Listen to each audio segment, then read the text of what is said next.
empezamos un nuevo bloque de contenidos dedicado al mundo de la actividad productiva y en primer lugar nos acercamos a la realidad de las empresas.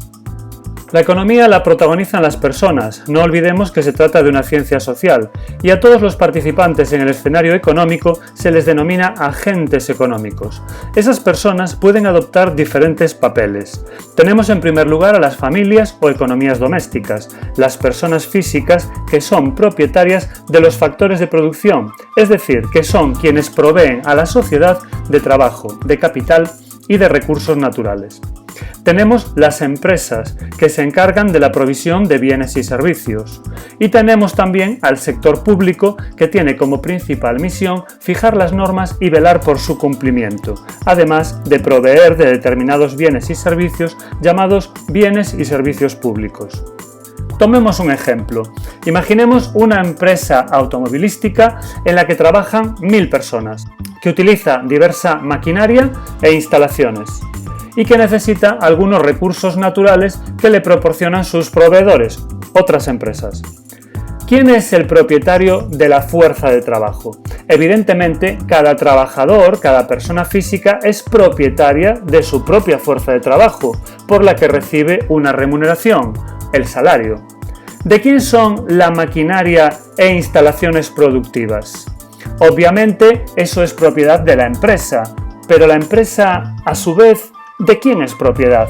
Pues la empresa es propiedad de sus accionistas, que son personas físicas, familias o economías domésticas. ¿Qué pasa con los recursos naturales que le suministran sus proveedores a la empresa? ¿De quién son?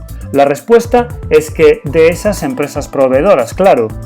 Pero a su vez, estas son propiedad de sus propios dueños, accionistas, personas físicas, familias o economías domésticas, podemos llamarles de cualquiera de esas maneras.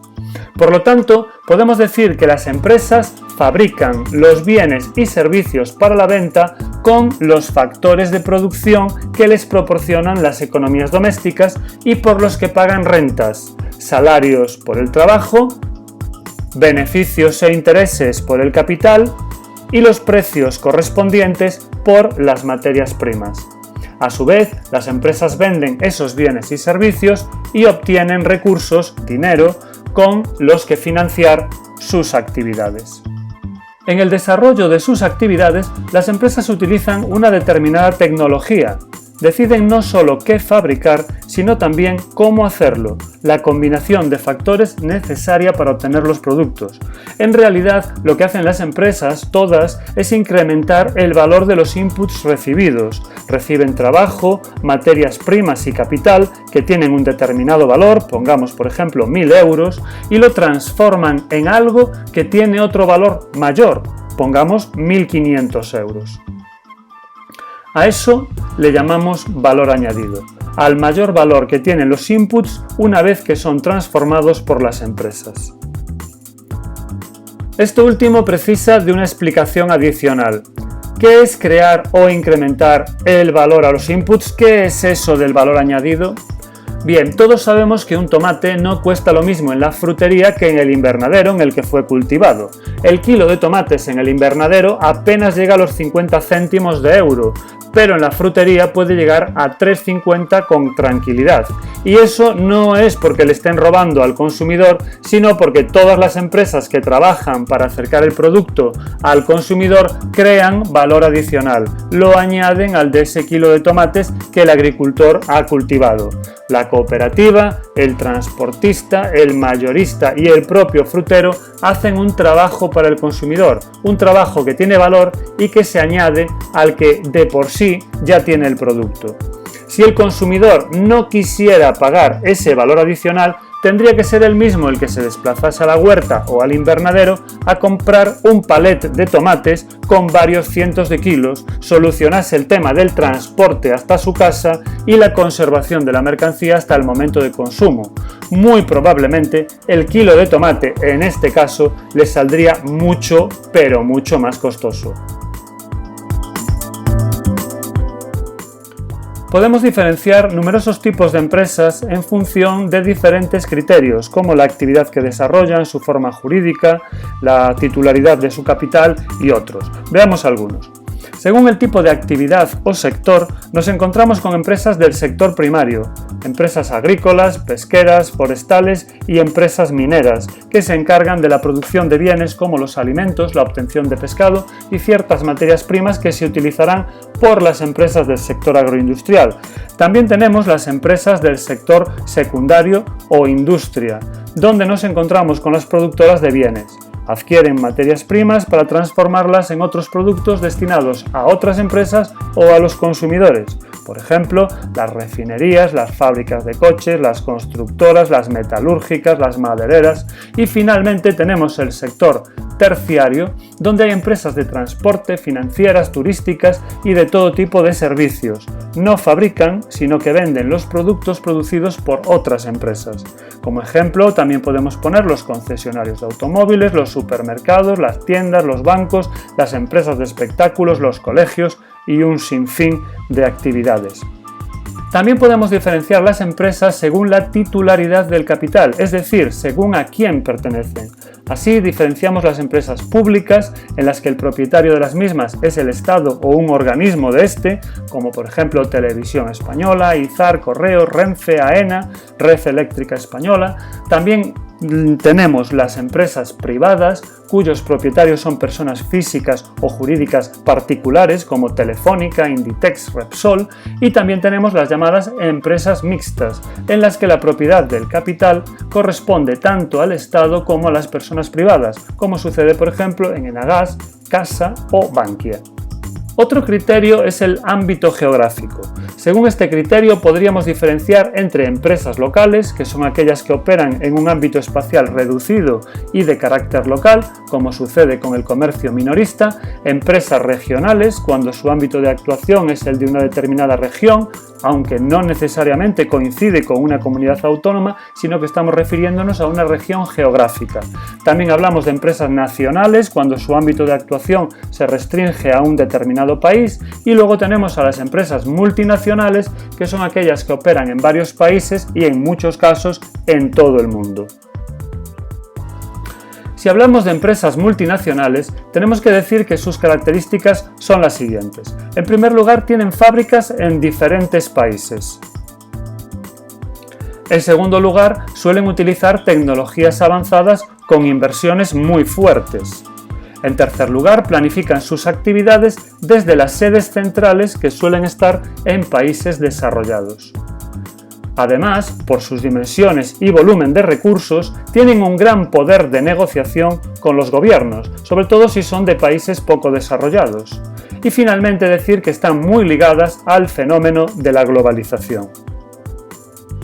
Siguiendo con la clasificación de empresas, tenemos otro criterio que es el de la forma jurídica. Así podemos diferenciar entre empresas o empresarios individuales cuando el propietario es una persona física que responde de todas sus obligaciones de forma ilimitada.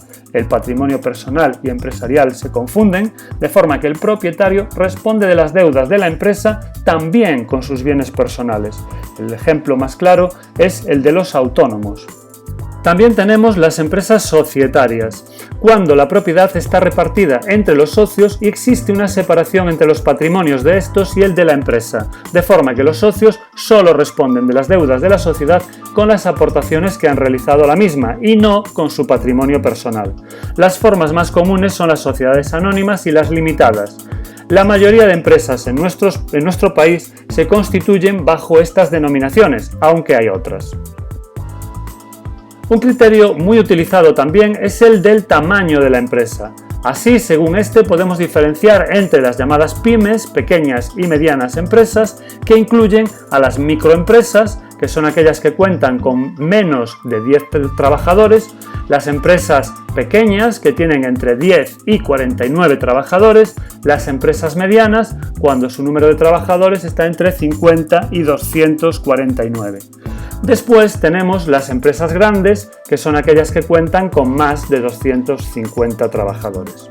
Vamos a ver un ejemplo y además un ejemplo muy completo. La empresa cooperativa Sorensanas Coren podemos decir que está encuadrada en el sector primario, ya que gestiona granjas de cría de porcino, aviares y de vacuno, pero también es una empresa del sector industrial, ya que tiene fábricas de pienso e industrias cárnicas que procesan la carne de sus animales criados en granjas. Igualmente es una empresa con presencia en el sector terciario o de servicios, ya que comercializa algunos de sus productos en tiendas propias directamente al consumidor. Por la forma jurídica podríamos decir que se trata de una sociedad constituida como cooperativa. Es de titularidad privada y su ámbito geográfico le da una presencia internacional, con España como principal mercado, pero también introducida en países como Portugal, Argentina, Inglaterra o Japón. Por el tamaño, podríamos considerar a Coren como una empresa grande, ya que tiene más de 3.000 empleados. Una vez que ya conocemos un poco las empresas, es el momento de interesarnos por sus funciones y objetivos. Por funciones entendemos el motivo por el que las empresas están ahí, para qué sirven. En realidad ya lo hemos dicho anteriormente, para producir los bienes y servicios, para generar o añadir valor añadido, como explicamos antes. Sin embargo, las empresas tienen otras funciones que van unidas a esta. La primera es la de coordinación de los factores de producción.